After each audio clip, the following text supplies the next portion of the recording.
من سال 15 در این بانک تاجیک پروم بانک امانت گذاشتم.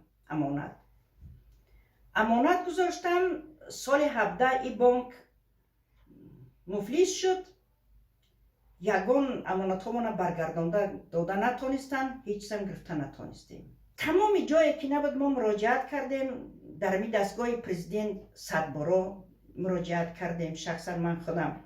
آخران مراتبه که مراجعت کردیم، 3 بار آخرانی که به دستگاه پرزیدنت خود نعیمی نبودن و همین معاونشان فیض‌الله زاده بودن. خیلی گفتن که 21 تاریخ روز شاید که همین کار حل شود. این ساعت 10 بود که از این 10 هم نبود که از اونجا ما برو آمدیم. هر که به طرف خانه خودش سفر کرد، طرف خانه خودش رفت. من و پسرم برادرم طرف همون باغ در پیش یک اسکمی که در بالای اسکمی که شته بودیم که از خانه برای من تلفن شد. این ساعتی 12:30 بود. ما که حالا که از اونجا ساعت 10 بر آمده بودیم، 10 بر وقت‌تر.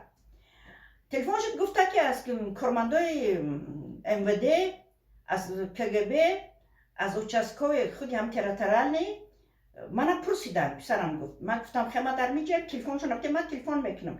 تلفنی ما را دادن، من تلفن کردم. گفتم من در کار بودم. میگه ها. گفتم بیاین جا من یا کردم جا شته من مرحمت بیاین. پس ببینم در دو تا ماشینی سبوگرا آمدن یک 8 نفر خرید بودن.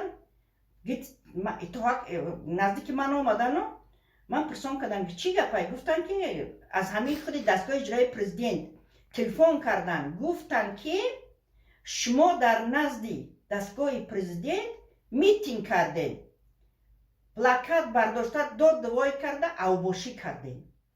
من گفتم آخی شما یگان دلیل دارین؟ رفته ندیدین؟ ما رفتیم دیدیم هیچ یگان چیز نبوده. خیلی چرا پیش من آمدین؟ خیلی شما رو یک بار بریم که همون سردار ما ببینه که شما صحبت کردن. خیلی میلش گفتم رفتم. 2 ساعت در پیشون در همون اپرامین شهری من داشتن. از من پرسیدن. بازم که خچان آمده دیدن در یگان دوربینکا یگان پیدا نکردن. پس گفتن خیلی شما جواب. بعد من رفتم خانه.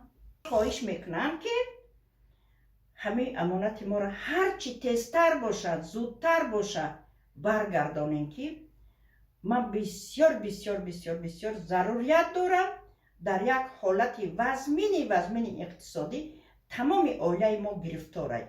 بازم خواهش میکنم که ما را تهمت نکنین، ما را نترسانین، همه خواهش ما را بجا بیارین.